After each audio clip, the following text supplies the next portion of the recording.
તારી 5 ઇન્દ્રિય છે એને વશ કરી લે એટલે તું જ ભગવાન છો. ભગવાન તારાથી કોઈ દી અલગ નથી.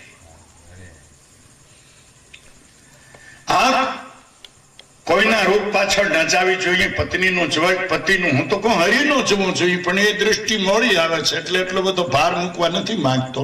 પણ આજથી શરૂઆત કરજો. રૂપ પત્નીનું, પતિ જોવે, પત્ની પતિને જોવે. કાન ગુરુની વાણી સાંભળે. કઈ? ગીતાની, રામાયણની, ઉપનિષદોની, શ્રીમદ ભાગવતજીની વાણી સાંભળે.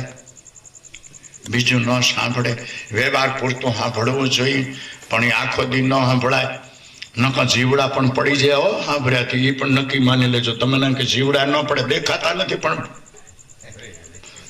હોય થી ભૂંડું કરી નાખે ને. હા,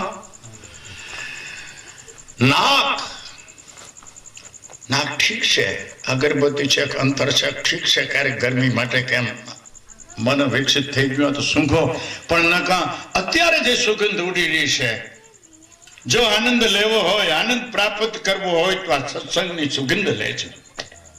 જીભડીને સત્સંગનો રસ અત્યારે જો ગુરુ વાણી, પરમાત્માની, ઈશ્વરની વાણી હું મારી નહીં બોલું, મારી છે અહીંયા કહી દઈશ કે આટલી મારી છે.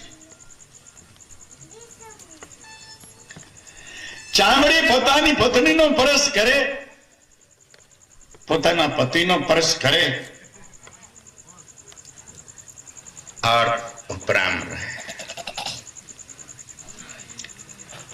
આ 5 ઇન્દ્રિય